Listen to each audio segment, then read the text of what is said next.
Achei! Vem aqui, vem aqui. Aqui tá escrito nada pode parar a família de Deus. Mas peraí, tem uma pista. O que diz a pista? Uma sigla. VGM? O que é isso? Temos que investigar. Isso com certeza parece um trabalho para os investigadores Da verdade. Vamos lá.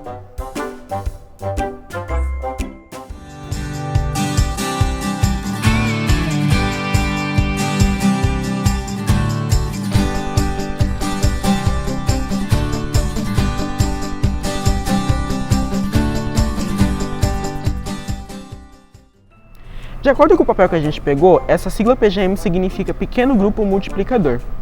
E aqui diz que a primeira vez que se ouviu falar de um pequeno grupo foi com Jetro, que era sogro de Moisés. Havia muito problema e pouca gente para resolver. Então Jetro sugere que as pessoas formem pequenos grupos. Que interessante, né? E os homens que lideravam esses grupos deveriam ser dignos, tementes a Deus, honestos e competentes. Deus ama as pessoas e exige uma liderança com responsabilidade. Isso mesmo. Quantas verdades podemos descobrir com as escrituras? Por isso que eu sou investigador da verdade. Peraí, meu telefone tá tocando. Chamada do Novo Testamento. Oi, investigadora Isabela. Olá, investigadores! Eu descobri aqui uma informação muito importante. O cristianismo teve uma explosão de crescimento após a morte de Estevão. Os cristãos se reuniam nas praças e nas casas, sem falar de Saulo, que perseguia e os colocava na prisão. Mas um dia, no caminho de Damasco, ele se encontra com Jesus.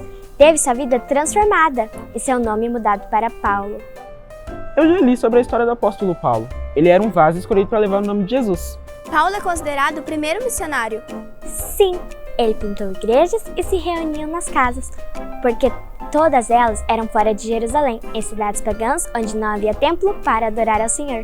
Algumas das igrejas foram a igreja de Roma, de Corinto, Galácia, de Filipos, de Éfeso, de Colossos. Eu fico por aqui. Sou Isabela, investigadora da verdade para você. Obrigado, Isabela. Então você percebeu que nada pode parar a família de Deus? Sim, desde o primeiro século, os discípulos se reuniam de casa em casa como uma família. Isso mostra que é importante guardar a palavra de Deus dentro dos nossos corações e também que a gente se reúna em seu nome, não importa o local de adoração. Por isso precisamos estar preparados para cumprir a ordem de Jesus, porque nada pode parar a família de Deus. É verdade. Peraí, outra chamada. Dessa vez, Atos 2,46. E aí, investigadora Isabelle? Olá! Os primeiros cristãos sentiram a necessidade de estar juntos para manter viva a fé em Jesus. Assim, a Igreja de Cristo foi crescendo através de pessoas que o amavam e o desejavam obedecer em tudo. Uau, que grande exemplo para nós! E quais eram as principais características desses cristãos? Eles partiam o pão em suas casas e faziam as refeições juntos. Tinham alegria e sinceridade de coração. Essas qualidades causavam impacto nos descrentes e assim, no dia a dia, mais pessoas iam sendo salvas. Eu fico pensando, sabe, se eu tenho essas qualidades. Eu também. Que Deus possa encher nosso coração com essas verdades da Bíblia. Isso aí! Então, só para ficar gravado, PGM é um pequeno grupo multiplicador, que pode ser definido por um pequeno grupo de pessoas que se reúne regularmente para glorificar a Deus, através do fortalecimento de relacionamentos discipuladores e da multiplicação de discípulos. Eu sou a Isabelle, investigadora da verdade para você. Obrigado, Isabelle. Bom, agora nós temos que entrar no PGM. Era exatamente isso que eu ia dizer. Vamos perguntar para os nossos pais se tem algum que a gente pode participar na nossa igreja. Vamos sim, com certeza. Nós somos os investigadores da verdade. Nada pode parar a família de Deus.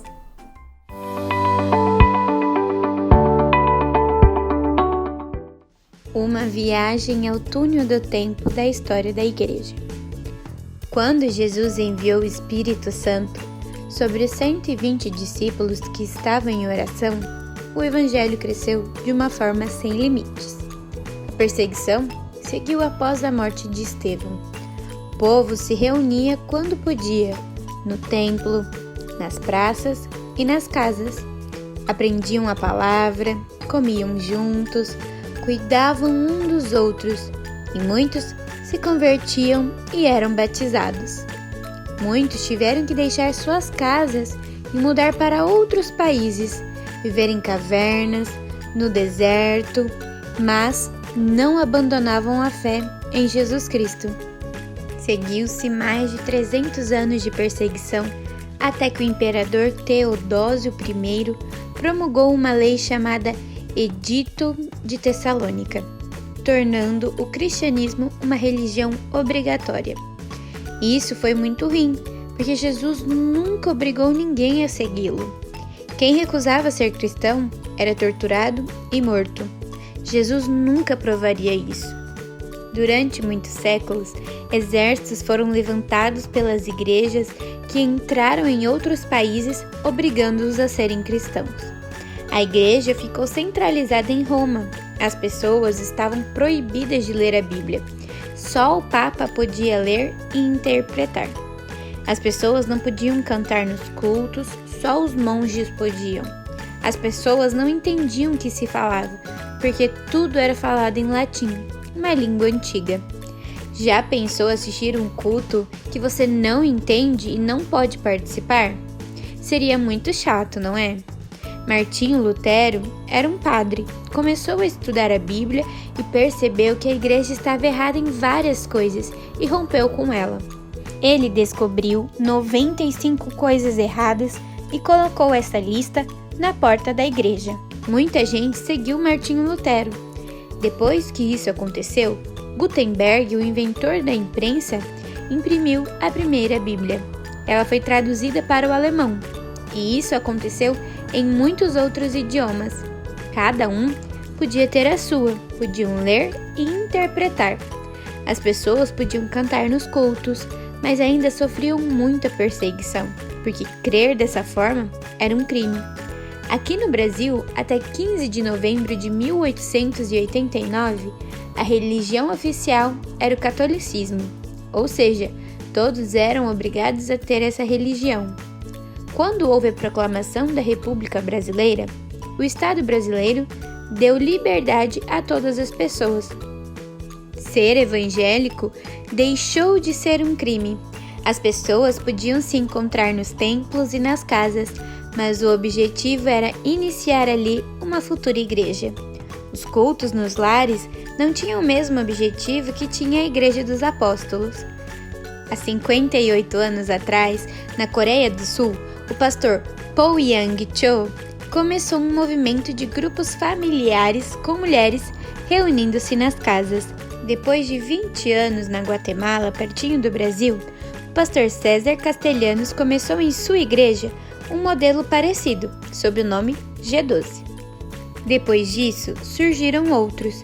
Aqui no Brasil, queremos ressaltar o pastor Roberto Ley, que foi um incentivador da Igreja em Células e também o responsável pela criação da revista que o Mini tem usado há 20 anos, com uma das revistas específica para células.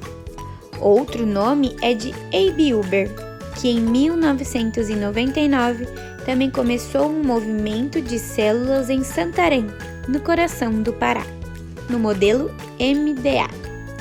Hoje, os batistas têm um modelo totalmente deles de fazer discipulado e pequeno grupo, que é da Igreja Multiplicadora.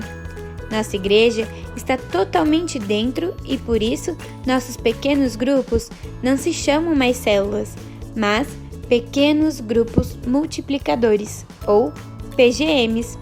Olha só que passeio histórico! Você está sabendo muito sobre o que aconteceu com a igreja, as células e agora os pequenos grupos multiplicadores. Acho que você vai olhar o seu PGM com mais carinho, não é? Gostou do nosso passeio histórico?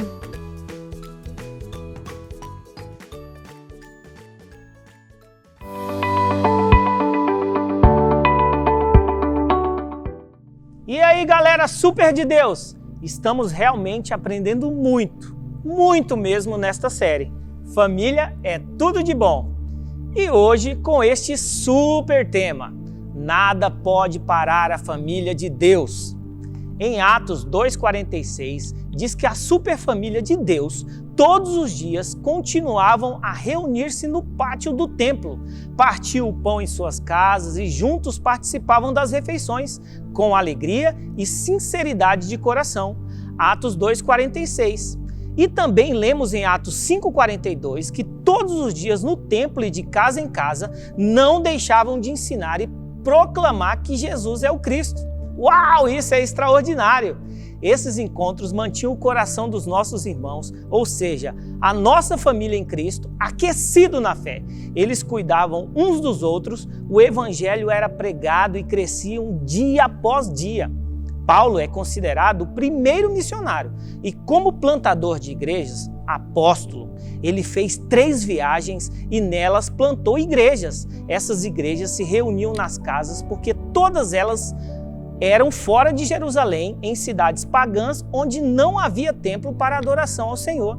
Vou explicar para vocês algumas delas. A carta aos Romanos, carta à igreja de Roma. A carta aos Coríntios, carta à igreja de Corinto. A carta aos Gálatas, são os cristãos da igreja da Galácia, centro da Turquia. A igreja aos Filipenses, carta à igreja de Filipos. A carta aos Tessalonicenses, carta à igreja de Tessalônica. A carta aos Efésios, carta à igreja de Éfeso. E carta aos Colossenses, carta à igreja de Colossos. Desde o primeiro século, os discípulos de Jesus aprenderam com ele a se reunir como uma família, de casa em casa. Onde isso está escrito? Em Mateus 16:36, Marcos 3:20, 1 Coríntios 16:19, Colossenses 4:15 e também em Filemão 1:2. Vocês acreditam que já tentaram várias vezes parar a família de Deus? Nero iluminou seus castelos com os corpos de cristãos em estacas, famílias inteiras eram colocadas em arenas com leões famintos e as arquibancadas lotadas se divertiam ao vê-los. Foram mais de 300 anos de cristãos mortos em fogueiras e vítimas de toda sorte de tortura. A despeito de tudo isso, o evangelho se expandia. Sabe por quê? Nada pode parar a família de Deus. Repita comigo: nada pode parar a família de Deus. E agora quero fazer com vocês um panorama e um resumo completo de como toda a nossa história aconteceu. Houve 3 séculos de perseguição até que veio a centralidade da religião. Em Roma, 380 depois de Cristo, houve um decreto do imperador bizantino Teodósio I. Os cultos nas casas acabaram e cultuavam somente nos templos. Os crentes deixaram de pregar e isso foi passado para o clero. A Bíblia só podia ser interpretada pelo Papa. Depois, Martinho Lutero rompe com a igreja, 31 de outubro de 1917. A Bíblia volta para a mão do povo. Na língua do povo, a livre interpretação pelo Espírito Santo, o culto congregacional, surgimento de líderes como pastores e evangelistas e outros. E aí começa a acontecer os cultos nas casas, mas com o objetivo de evangelismo ou de uma futura igreja local. A cultura do culto nos templos é forte e ainda continua. Então a Coreia do Sul passa por um superavivamento e começa a fazer cultos nas casas, principalmente com as mulheres, chamados grupos familiares, década de 60. César Castellanos replicou na Colômbia como uma estrutura de G12, em 83. E o pastor A.B. Uber, em 1999, agora recente, em Santarém, no estado do Pará, implantou sob o nome MDA.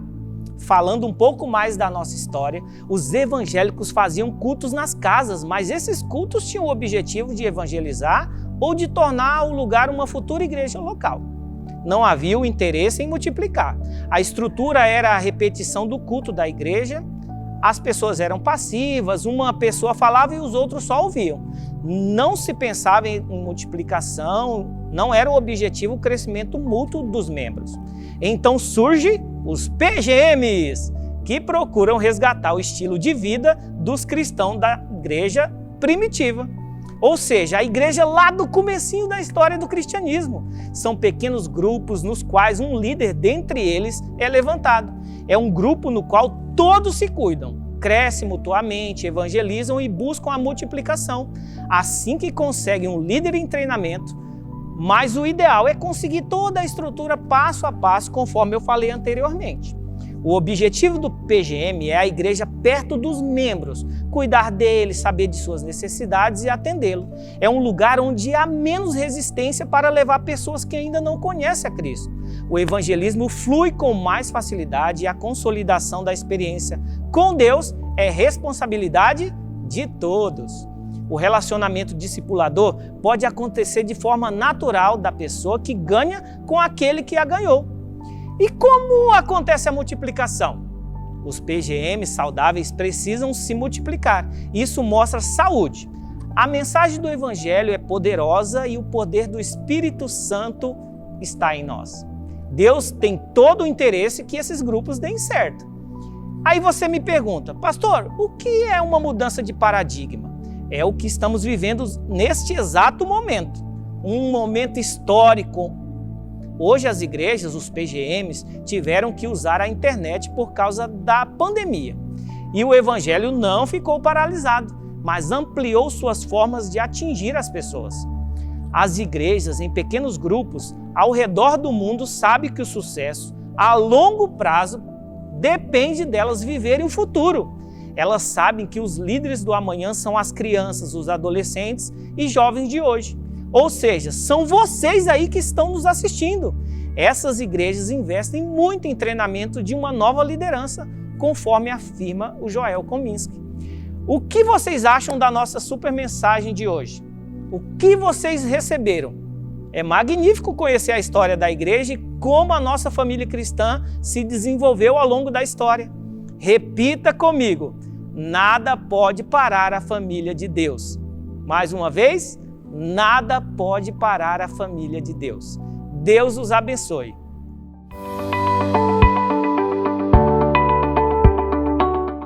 Pequenos grupos para cuidar melhor e crescer bastante. Depois que o povo de Israel saiu do Egito, se tornou nômade, ou seja, não ficavam num lugar fixo, se deslocavam pelo deserto, porque assim Deus os dirigia e com eles o tabernáculo do Senhor. Quando chegaram à terra prometida, se fixaram. Depois de algum tempo, construíram um templo, que foi destruído pelo Império Babilônico em 587 a.C., reconstruído durante o Império Persa, 539 a.C., e continuou assim até 70 anos após a morte de Jesus, quando foi novamente destruído pelos romanos. Com a descida do Espírito Santo, os judeus que se convertiam ao cristianismo reuniam-se no pátio do templo, nas sinagogas, nas praças e nas casas. Em cada casa havia uma igreja, mas não era uma reprodução do culto. Era uma reunião muito gostosa, porque eles comiam juntos. Quem tinha mais compartilhava com quem não tinha. Todos os dias se encontravam. Paulo sempre menciona nas cartas do Novo Testamento saudações à igreja que está na casa de tal pessoa. Isso aconteceu com dificuldades, por causa de forte perseguição, mas nunca parou. 380 anos depois, a igreja ganha um novo governo central em Roma, e tudo volta ao modelo de culto no templo. Era proibido fazer reunião nas casas. Tudo era no templo. Só os padres podiam liderar. Quem dirigia falava em latim, e o povo não entendia nada. Essa época é chamada de Tempos Sombrios. Accepit panem in sanctas ac venerabiles manus suas, et elevatis oculis in celum a te Deum Patrem sum omnipotentem. Já pensou assistir um culto que você não entende e não pode participar de nada? Seria muito chato, não é? Só com Martinho Lutero as coisas começam a mudar e a liberdade de culto começa a reaparecer. Quando as igrejas de Paul Young Cho, César Castellanos, Abe Uber e Roberto Lai começam a fazer as reuniões em células, vemos um retorno ao estilo de vida cristã dos cristãos do Novo Testamento. A reunião no templo é um lugar para aprendermos coisas, nos encontrarmos, adorarmos e louvarmos a Deus no grande grupo. Mas no nosso PGM, lá aprendemos, evangelizamos, somos discipulados, encontramos com os nossos amigos, comemos com eles, nos divertimos e muito mais. Essas pessoas deixam de ser pessoas do PGM para serem quase de sua família, de tanto que todos se amam e se cuidam. No templo, só o pastor ou o líder do ministério infantil que falam, e todos ouvem. Ele faz o curso de teologia para ensinar. Só a equipe que canta ministra o louvor. Quem toca os instrumentos musicais são as mesmas pessoas. Todos ficam sentados a maior parte do tempo em silêncio. Ficam um atrás do outro, não há espaço para sabermos como está cada um dos nossos amigos. No PGM, os líderes são capacitados pela liderança da igreja. Todos podem participar com suas experiências, ajudando quem está precisando. As necessidades das crianças ou de pré-adolescentes podem ser atendidas pelo pequeno grupo. Os amigos que não iriam à igreja aceitarão o convite de ir a uma reunião numa casa. A colocação das cadeiras em forma de círculo facilita olhar para as pessoas e se relacionar melhor. Qualquer garoto que entregou sua vida a Jesus e já se batizou pode liderar um pequeno grupo. O pequeno grupo é o melhor lugar para testemunhar, discipular, crescer espiritualmente. Seus colegas que não têm Jesus podem conhecer seus amigos e também a Jesus lá no PGM. Convide amigos, fortaleça os que já frequentam para não faltarem. Seja um encorajador para o líder. Ore pelo seu PGM. O pequeno grupo também é um excelente espaço para se desenvolver como pessoa, porque você é treinado em liderança, em conviver e trabalhar conflitos, em fazer planejamento, estabelecer metas, aprendendo a falar em público e muito mais. Gente, ainda tem mais? Olha quanta coisa boa o pequeno grupo faz por você!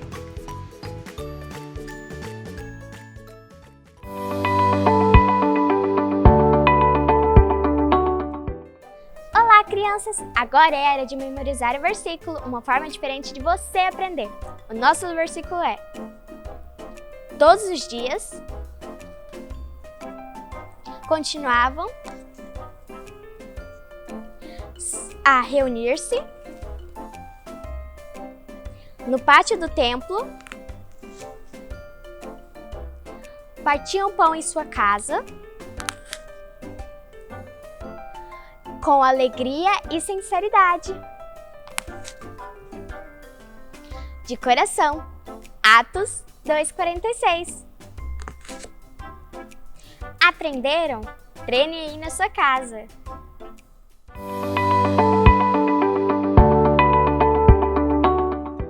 Olá, mini discípulos! Tudo bem com vocês? Eu sou a Babi e hoje eu trouxe alguns desafios para vocês. Vamos lá? 1. Como está o seu relacionamento com essa grande família de Deus? Está vindo à igreja? Não? Está participando do PGM? Não? Que tal participar do PGM online? Veja com seus pais se estão fazendo. Se não, peça para ajudarem a fazer uma reunião de PGM online. 2. Peça ajuda aos seus pais e ligue para os amigos do PGM, convidando para essa reunião. Mande recadinhos amorosos para eles de lembrança. O melhor dia é sexta-feira, porque sábado não tem aula. É uma sugestão. 3. Tire uma foto da reunião e mande pra gente do Mini Discípulos. Tchau!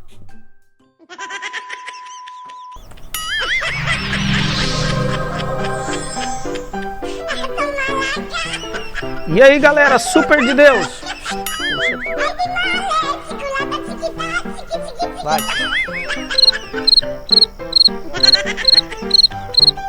E aí, galera, super de Deus! Estou de detetive e... Ixi, vai lá, volta no começo. Para os amigos da reunião... Ah, eu esqueci de falar do desafio 3. Eita, glória!